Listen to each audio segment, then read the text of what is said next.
If I told you to go find the foundational blueprints for a modern, state-run social security system. You'd probably head straight to a government archive. Right, exactly. You'd look up the New Deal or, I don't know, the Beveridge Report. Or maybe some modern Scandinavian economic policies. Yeah, exactly. The point is, you certainly wouldn't open a religious text from the 7th century.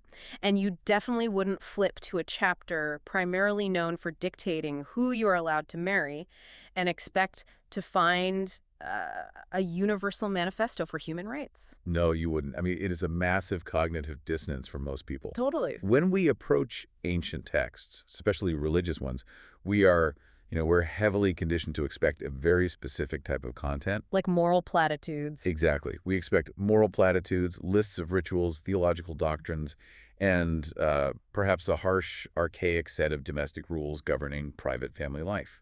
Right, like be good to your neighbor, or a rigid list of sins to avoid. And when we think of Surah An-Nisa, which is chapter 4 of the Quran, the almost universal assumption, even among people who read it regularly, is that it's essentially this dry, somewhat dated manual for ancient family dynamics. Private personal code. Yeah, about marriage, divorce, and domestic hierarchy. Yeah. But I want you, the listener, to hold that assumption in your mind for just a moment, because today we are going to completely shatter it. We really are. The sources we are diving into today argue that viewing this text as a private religious manual is not just like a slight misinterpretation. It is a fundamental misreading of its entire structural engineering. And the material we're synthesizing today comes from the extensive analytical work of Allama G.A. Parwez. Right. He basically dedicated his entire life to stripping away centuries of cultural, sectarian, and traditional baggage from the Quranic text. Getting down to the actual core. Exactly. And in his lectures, particularly his breakdown of Surah An-Nisa, verses 4.22 through 24, he presents a radically different paradigm. It's wild how different it is. It is. He argues that we are not looking at a personal family code at all.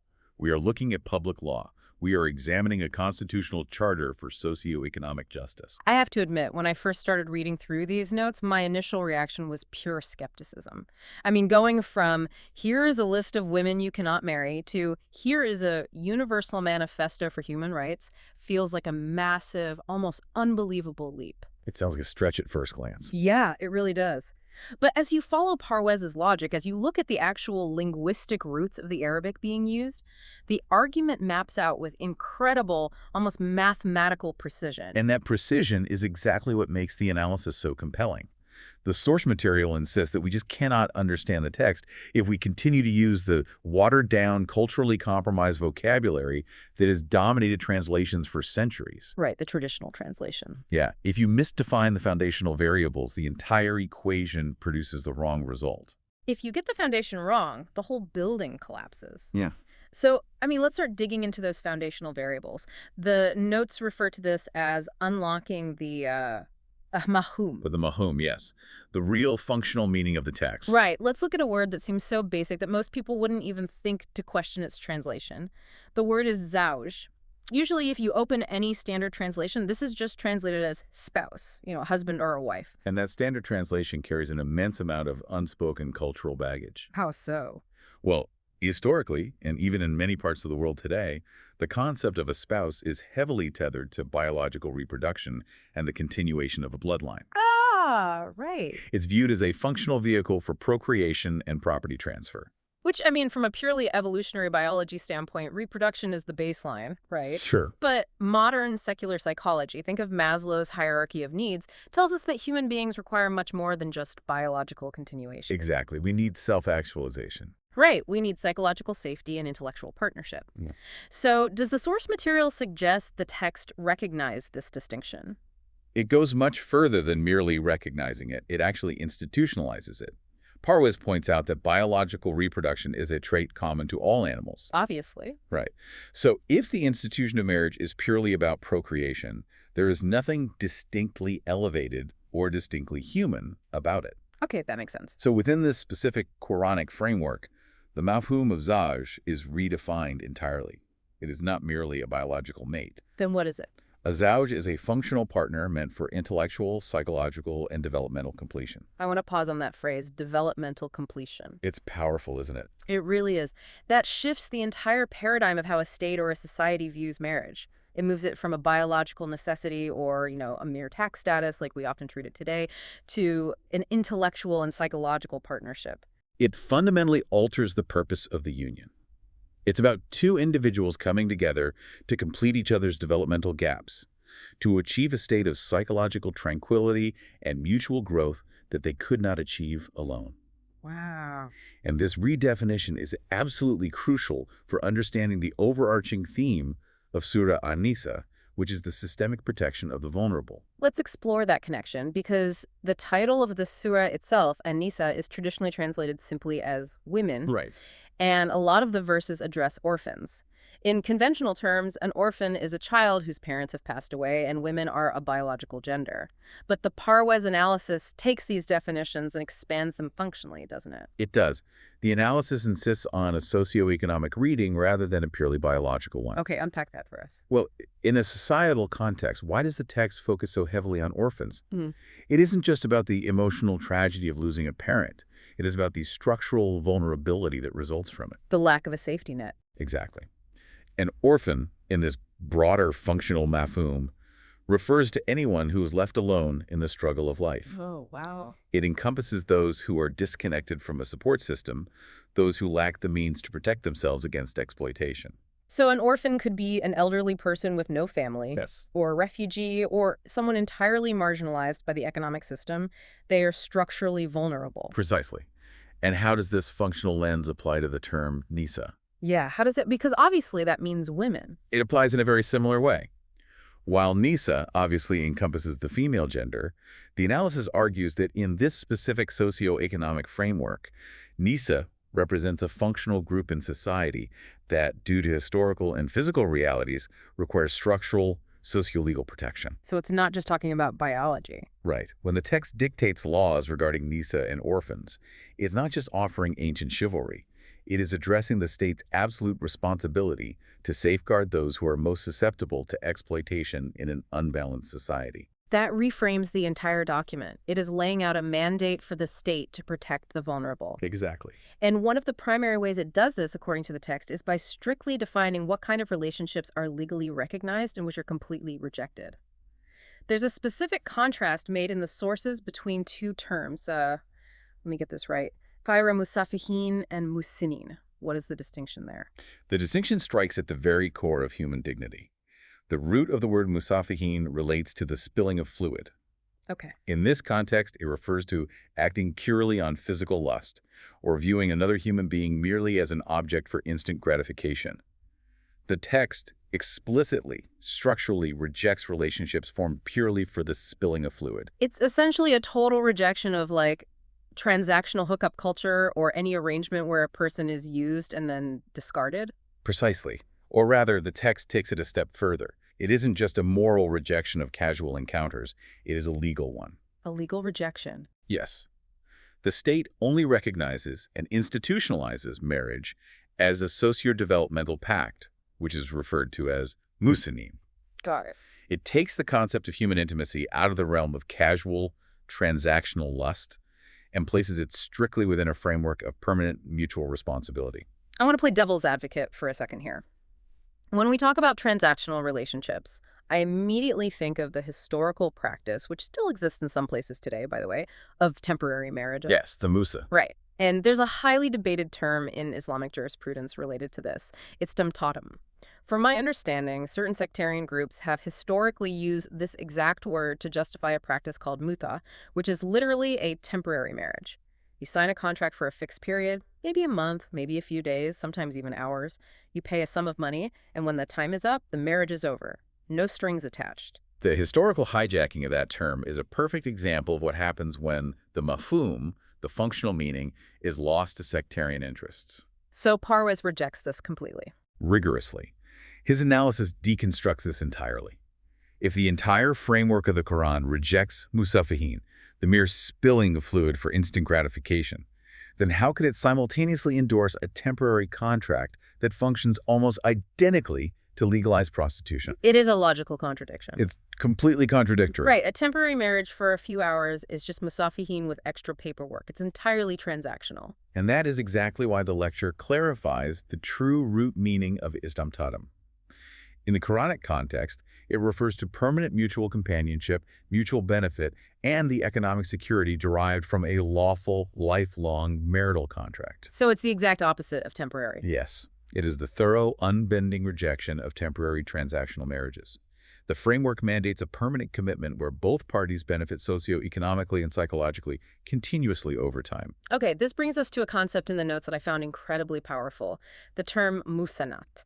The sources say this is derived from the root word hisin. Yes, Hisn translates to a fortress or a heavily fortified stronghold. I want the listener to really visualize this metaphor because it changes everything. Think about a diplomatic stronghold today. Think about an embassy. That's a great analogy. When you step foot inside an embassy, you are granted absolute diplomatic immunity. The laws, the chaos, and the dangers of the outside world cannot touch you there. You are protected by a higher, unbreachable constitutional order. Exactly. In this Quranic framework, when a woman enters into this developmental pact, when she becomes a musanat, she is not entering into a contract of ownership. She is not becoming the property of her husband, which, let's remember, was the absolute standard norm in ancient tribal societies. It was the norm globally, not just in Arabia. Women were passed from fathers to husbands as literal legal property. Exactly. But here, the text says she is stepping into an unbreachable socio-legal fortress. She is granted absolute protection from exploitation. The marriage itself is the fortress, engineered by the state to protect her dignity and ensure her developmental growth. Consider the alternative for a moment. If marriage is merely a private, romantic endeavor, as modern secular society often treats it, its success relies entirely on the fluctuating emotions of two people. Right. And emotions change. They do. And if the romance fades, the protection fades. But by positioning marriage as a hisn, a fortress, it becomes a foundational, protected institution of the state. The legal and cultural definition prioritizes psychological completion and absolute safety over biological or transactional motives. It makes you wonder what our own modern society would look like if we legally defined a marriage this way. Radically different, I imagine. Seriously, if our laws viewed marriage not just as a joint tax return or a biological milestone, but explicitly as a fortress of psychological completion, how would that change our domestic dynamics? How would it change the way we approach prenuptial agreements or divorce or even domestic abuse laws? Well, it forces us to ask how the walls of this metaphorical fortress are actually constructed. Right, because a fortress isn't just an idea. Exactly. A fortress isn't just a concept. It requires blueprints. It requires structural engineering to ensure it cannot be breached from within or without. And that brings us directly into the specific structural prohibitions laid out in Surah An-Nisa, verses 4.22 to 24. These verses contain the hukam, the specific binding injunctions. They detail the muharramat, the prohibited degrees of marriage. Yes. When you read the text, it outlines a very precise list of individuals you are permanently forbidden from marrying. It includes your mothers, stepmothers, daughters, sisters, aunts, foster mothers, foster sisters, stepdaughters, and daughters-in-law. It's very comprehensive. Now, at first glance, a modern reader might skim this and say, well, obviously, every culture has incest taboos. This is just a standard list of don'ts. That is the superficial reading. Right. But the analysis insists we look at the psychological and societal engineering behind the list. This is not an arbitrary catalog of cultural taboos. It is the deliberate construction of what Allama Parwez calls a Jannati Mashara. A Jannati Mashara, which means a heavenly society on earth. I have to be honest. A heavenly society, built on a list of people you aren't allowed to sleep with. I'm struggling to see how restricting who you can marry engineers a utopia. It comes back to the overarching goal of protecting the vulnerable and creating psychological safety. Think about the domestic sphere. Okay. A household is an environment of intense, close proximity. It is where people are vulnerable, where they sleep, where they let their guard down. Sure. There was even a theoretical possibility of a sexual or marital relationship within these close quarters, for instance, between a father and a stepdaughter, or a son and a stepmother, or between foster siblings raised in the same home. It inevitably introduces a dynamic of power, sexualization, and potential exploitation. I see where this is going. Right. By permanently, legally, and constitutionally taking marriage, and therefore sexualization, completely off the table between these close domestic inhabitants, you remove the male gaze from the household entirely. You create a safe zone. Exactly.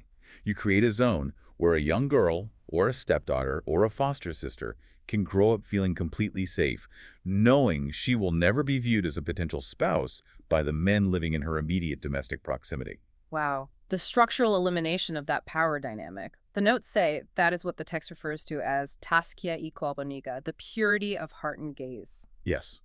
The safety of the vulnerable individuals in that home isn't based on hoping the men in the house will behave well. Because hoping isn't enough. Never. The safety is baked into the very architecture of the relationships. I hear that, but I have to push back hard here.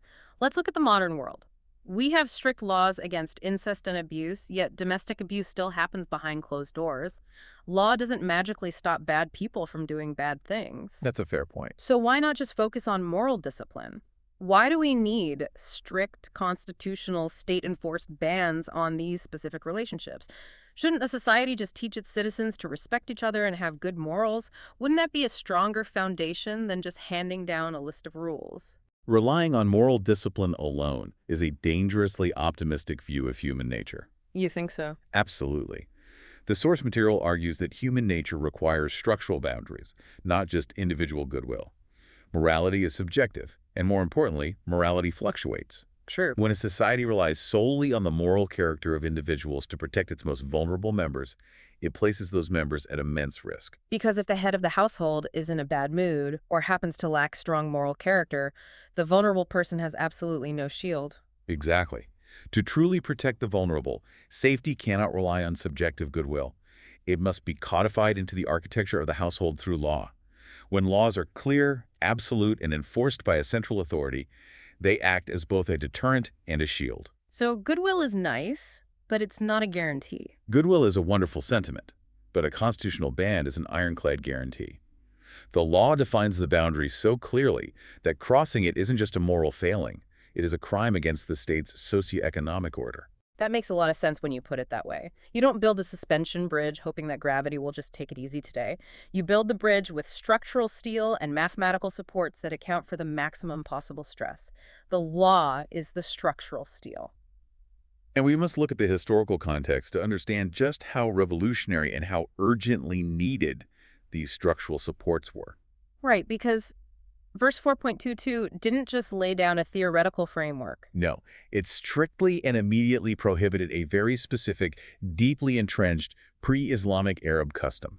The inheriting of the father's wives. We need to spend some time on this because when I read this in the notes, the sheer horror of the economic and social reality of that time really hit me.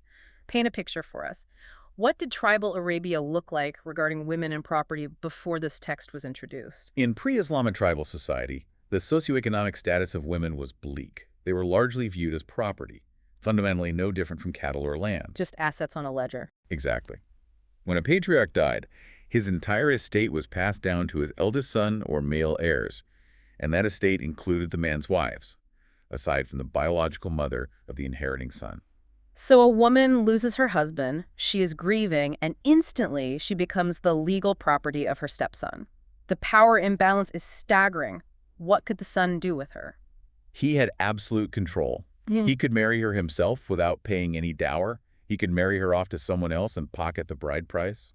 So he just sells her, basically. Yes, or out of spite or greed, he could simply confine her to the house, forbidding her to marry anyone else, essentially keeping her trapped until she died so he could inherit whatever meager possessions she might have had. It is institutionalized generational enslavement. And then verse 4.22 comes down like a hammer on this practice. It certainly does. It explicitly states, "And do not marry those women whom your fathers married." The Arabic text describes the practice as an outrage, an abomination, and an evil path. It didn't just suggest people be a little nicer to widows. It structurally abolished the oppressive custom overnight. The socioeconomic impact of that single verse is monumental. It instantly reclassified stepmothers from inheritable property to permanently prohibited and protected relatives. They got placed inside that unbreachable fortress we discussed earlier. Precisely. They went from being items on an inheritance ledger to individuals commanding immense respect and legal autonomy. It sets a boundary that forces the society to evolve past its barbaric traditions. But this brings up a crucial logistical issue. Which is? Taking away oppressive traditions is one thing. You stop the bleeding. But if you take a widow out of the inheritance pool, how does she survive? Right. How does the system actively empower the vulnerable so they aren't just safe from being inherited, but actually have the financial means to thrive independently? That is the perfect transition into the economic aspect of Parwez's analysis. A society cannot claim to protect human rights if it does not provide economic security. You can't just give someone freedom to starve. Exactly. This is what the source refers to as the Nizam-e-Rububiyat. Yeah. The Nizam-e-Rububiyat, meaning the system of universal sustenance and nourishment. Yes. And central to this Nizam-e-Rububiyat, especially regarding the institution of marriage, is the concept of the mandatory mahr, or dower. Let's talk about the mahr. To fully grasp the revolutionary nature of the Quranic mahr, we again have to contrast it with the historical tribal practices. Like we did with the inheritance. Right.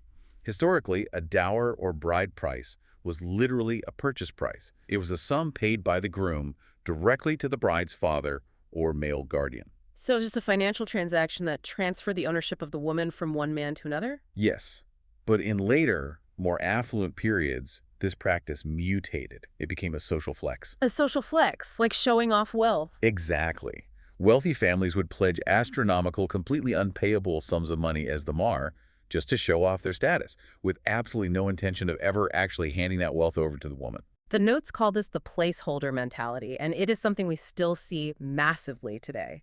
People sit at weddings reciting these incredibly powerful verses as if they are just beautiful ancient poetry meant to bless the event. It's treated purely as ritual. Right. They write down a massive number for the mahr on the marriage certificate for prestige, completely ignoring the functional reality of it. But the rational reality, according to this deep dive, is that these verses are a constitutional charter. Yes. The mahr is not a purchase price, nor is it an empty social boast. Within this constitutional framework, it is an institutionalized mechanism for wealth distribution. So it's not a suggestion. No, it is a mandatory socioeconomic gift that must be paid directly to the woman herself. It becomes her exclusive property. Her property, not her father's. Exactly. It is designed to secure her financial dignity and cement her status as a true, equal partner in the marriage, not a subordinate dependent. I want to try an analogy here to ground this for the listener. Let's think about a modern prenuptial agreement. Usually, when we hear the word prenup, we picture a very wealthy person, often a celebrity or a corporate executive, using a team of high-powered lawyers to protect their assets from their less wealthy partner in the event of a divorce. That is the standard view, yes. It's a defensive financial shield designed to maintain the wealth of the already wealthy.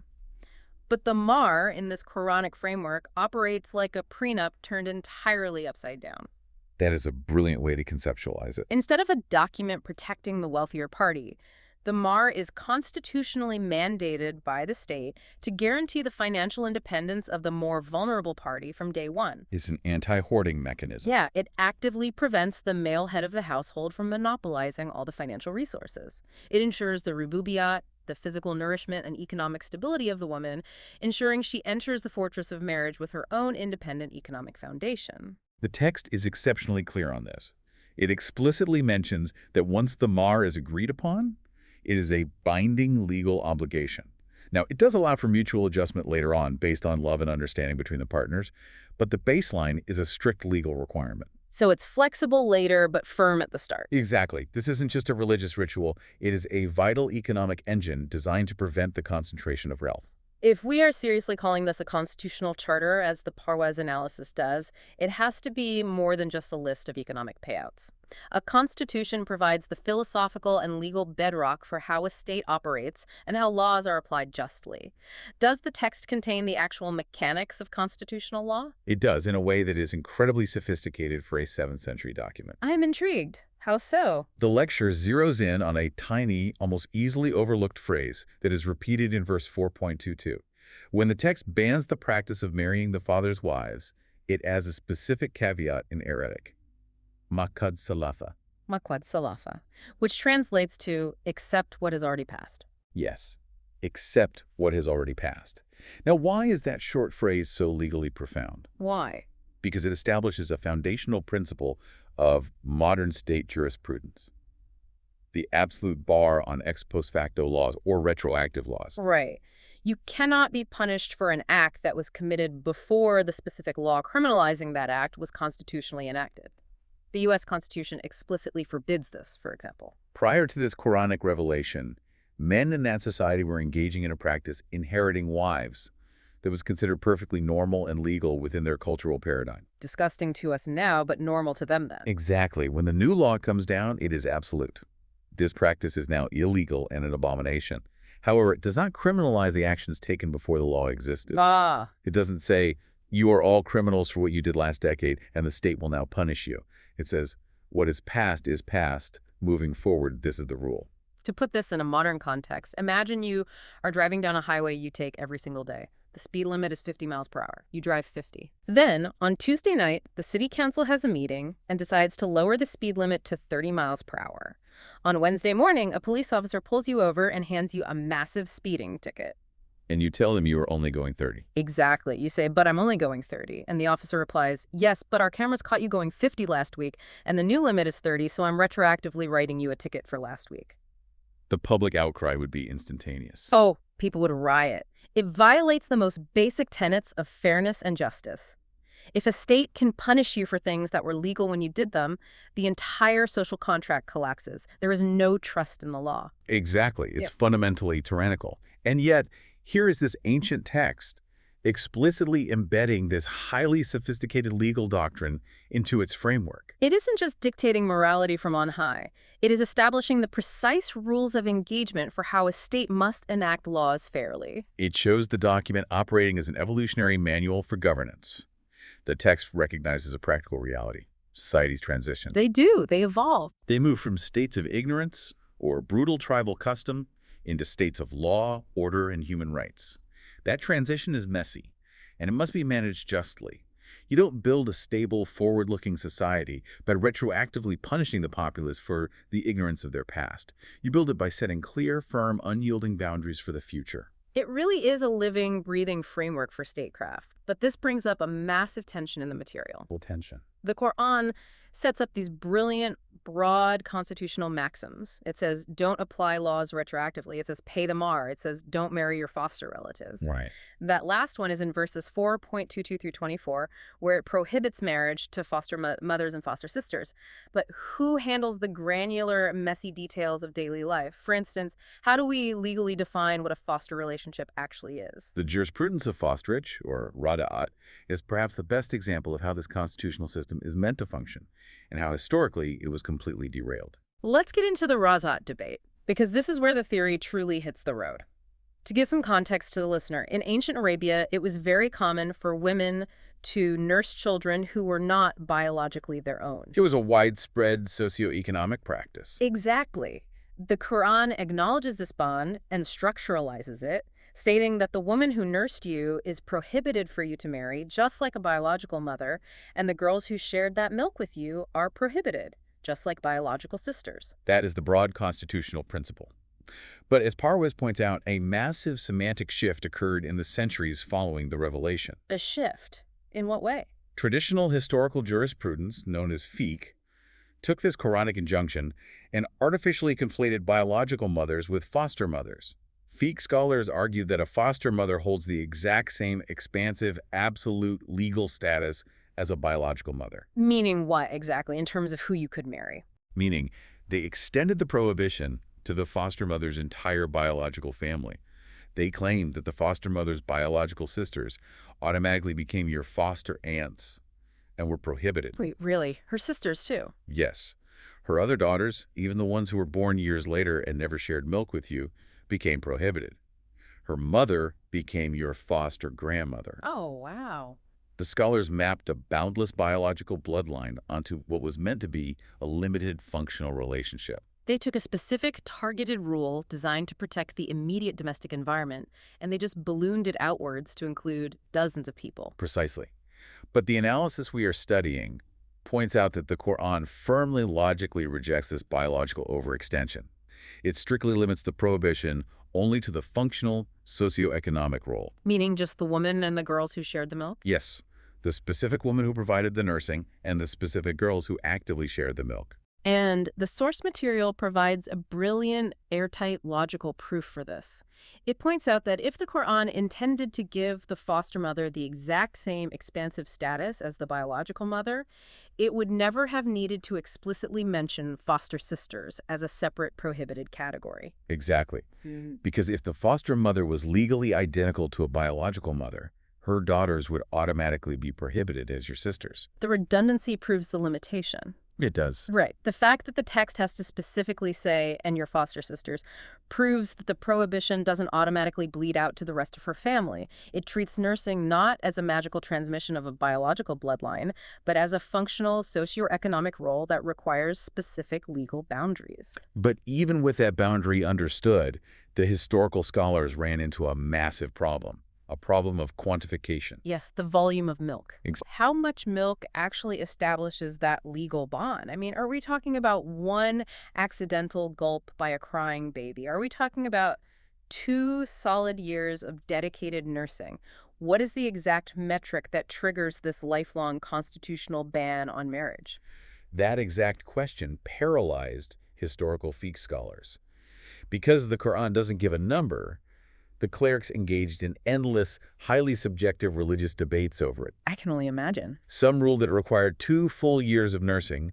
Others argued that 3 specific gulps were required. 3 specific gulps, not 2, not 4. Right. Some scholars even issued fatwas stating that a single accidental ingestion of milk, even in a state of extreme hunger, was sufficient to permanently alter a person's legal marital options and connect them to this massive, expanded foster bloodline. That sounds like a nightmare. Imagine the sheer institutional anarchy of trying to run a society where your marital legal status depends on which specific cleric you ask about a gulp of milk that happened 20 years ago. It's completely unworkable. Let's create a hypothetical to show how damaging this is. Imagine a family in the 9th century trying to arrange a marriage for their son. They find a great match. But then a neighbor mentions a rumor that when the boy was an infant, a woman down the street nursed him once while his mother was sick. Which happens all the time in close communities. Right. Suddenly, a local cleric intervenes and declares the marriage void because the proposed bride is the second cousin of the woman who supposedly gave the boy 1 gulp of milk. The family's entire life is ruined over a subjective clerical debate. It creates chaos, fear, and an environment where the clergy holds absolute power over the private lives of the citizens. It's just power hoarding. And here's the profound revelation from Parwez's analysis. The Quran intentionally leaves the exact mathematical volume of milk blank. It does not state 3 gulps or 2 years. It leaves a blank space in a legal code. Why? Because it treats the quantification of the foster bond as a dynamic legal variable, rather than a rigid, eternal, universal constant. A dynamic variable. Yes. It recognizes that socio-medical realities might change. It shifts the issue away from stagnant theological debates and categorizes it as a socio-economic and functional state matter. Okay, but a society can't function on blank spaces. Someone has to decide the volume of milk or the duration of nursing, otherwise you won't know who is legally allowed to marry whom. If the Quran purposely doesn't fill in the blank, who is supposed to? This is the crux of the entire Quranic socio-economic framework. The authority to define those precise operational variables rests exclusively with the central constitutional authority of an Islamic state. Which brings us to the ultimate clash, the state versus the clergy and the concept of continuous ijtihad. The lecture extracts a vital revolutionary injunction here. No private individual, and certainly no private sectarian cleric, possesses the authority to unilaterally dictate the exact criteria for these laws. So no random fatwas. None. The central authority, the state, functioning through mutual consultation, is mandated to operationalize the broad Quranic principles by drafting specific, sub-constitutional statutory rules. We refer to these as bylaws. Let me make sure I have this framework correct. The Quran provides the Constitution, the unchangeable permanent values. Do not marry your foster mother. That's the Constitution. It cannot be altered. Correct. But the state writes the bylaw. In the year 2026, based on current medical, psychological, and sociological data, a foster mother is legally defined as a woman who has nursed a child for X amount of time. And the state can fill in that X. Exactly. And crucially, the state can amend that X a century later if new scientific data emerges. Wow. By doing this, the framework completely abolishes the modern dualism we see in many countries today between public state law and private personal family law. In the Quranic system, there is no separate religious family law managed by unelected clerics. Everything is unified. Yes. All regulations regarding domestic and Social Security must be unified, public state law drafted by a functioning legislative body. This effectively abolishes the clergy. It strips them of their legal power. It fundamentally eliminates the concept of a private religious clergy holding legal hegemony over the populace. Religion, or Deen in the Quranic sense, is not a private set of rituals overseen by priests. It is a collective system of governance. I want to expand on the software analogy from our notes because it perfectly captures this dynamic. Okay. Think about traditional the rulings of those historical scholars who debated the gulps of milk centuries ago, like an early computer operating system. It was written in the 9th century, and it worked decently well for the hardware and the societal conditions of the 9th century. Right, it was context dependent. But then the developers did something terrible. They locked the code. They said, no more updates, no more patches. This is the final, perfect version forever. In Islamic history, this catastrophic event is known as closing the door of ijtihad. Right. They shut down independent reasoning. But the Quranic system, according to this analysis, demands an open source framework. The state is the development team. The state must keep the door of ijtihad, intellectual effort, and forward-thinking reasoning permanently open. It's a brilliant analogy. Thanks. The centralized legislature must constantly patch, update, and amend the bylaws to meet contemporary needs. If modern socio-medical realities require new boundaries for foster care, the state has the constitutional mandate to draft those new parameters dynamically. It proves that the Quran is a practical, evolving manual for governance. The belief that legal interpretations are finalized and sealed by ancient jurisprudence is entirely rejected by this framework. The state is required to engineer solutions that ensure the intellectual and functional growth of the community. So the system is designed to evolve. It's designed to be updated by a central, accountable state that protects the vulnerable through structural law. That is the ideal, yes. But we look at history and we look at the state of the world today, and that beautiful, unified system is not what happened. No, tragically, it is not. So we have to ask the inevitable question. What happens when humanity ignores this mandate? What happens when we lock the code, abandon the centralized state, and let private individuals and clerics choose their own personal family laws? That brings us to what Allama Parwez calls the social physics of the text and the devastating reality of the law of requital. Social physics. I like the weight of that term. It implies that societal actions have predictable, inevitable reactions, just like gravity. Exactly. If you step off a cliff, you fall. If you abandon the constitutional protection of the vulnerable, society collapses. That's the essence of it. The deep dive explores this socio-historical law of cause and effect. The historical picture painted by Parwez is stark. After the era of the Khulafa-i Rashidin, the first 4 caliphs, the centralized, unified Islamic governance collapsed.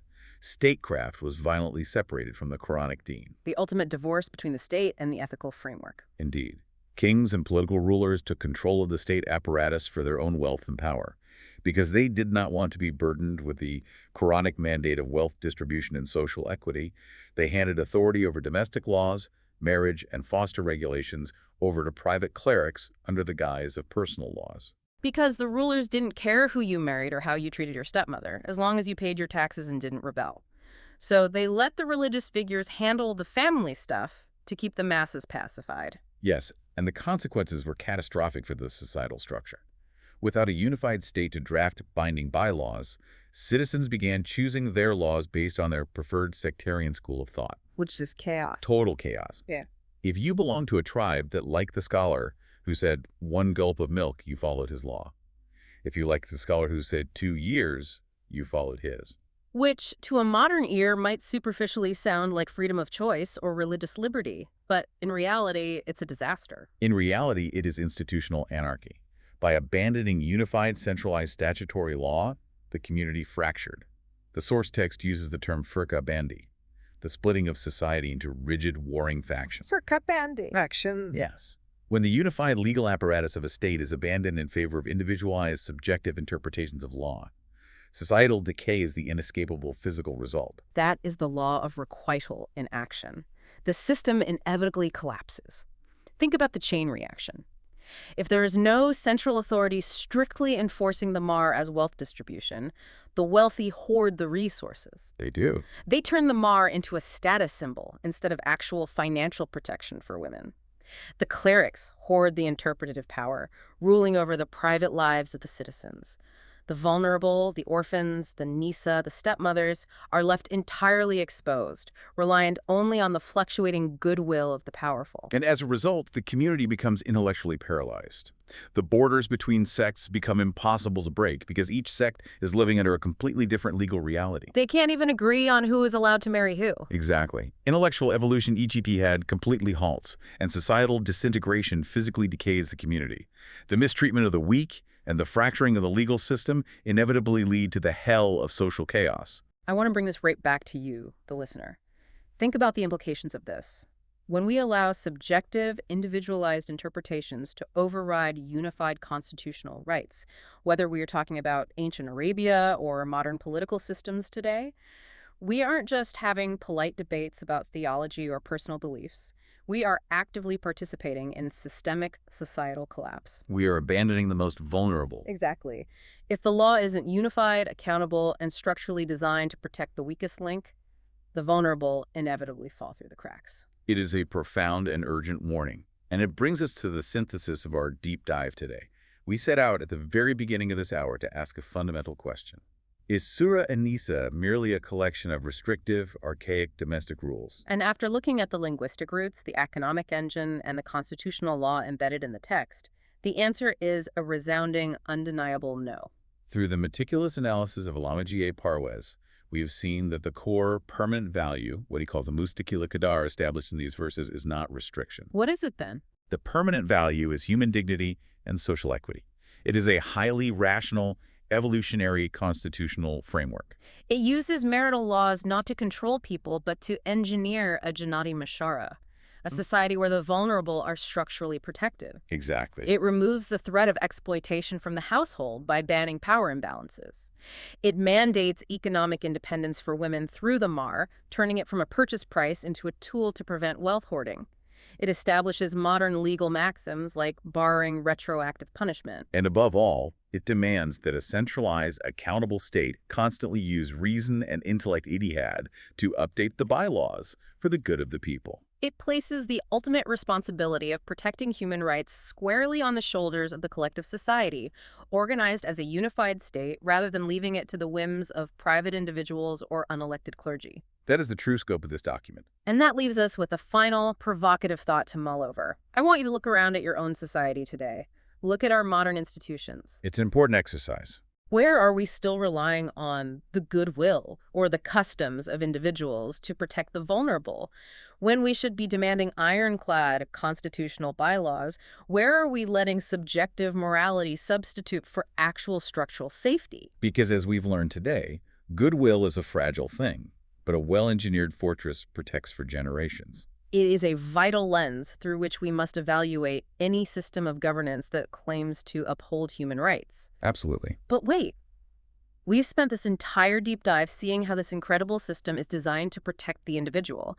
We've talked about the bylaws, the continuous ijtihad, the necessity of the centralized state, but how does the Quran actually define that authority? That's the logical next question. Right. How does it define the markaz, the center that is mandated to enforce these rights? If the clergy is abolished and kings are rejected, what does a purely Quranic state actually look like and who gets to run it? That is the ultimate question of governance and requires entirely dismantling how we view political power. And that is exactly where we go in our next deep dive. Thank you so much for taking the time to truly learn with us today, to look past the superficial translations, and to see the architectural blueprints underneath. Join us next time as we continue to unpack the framework. We'll see you then.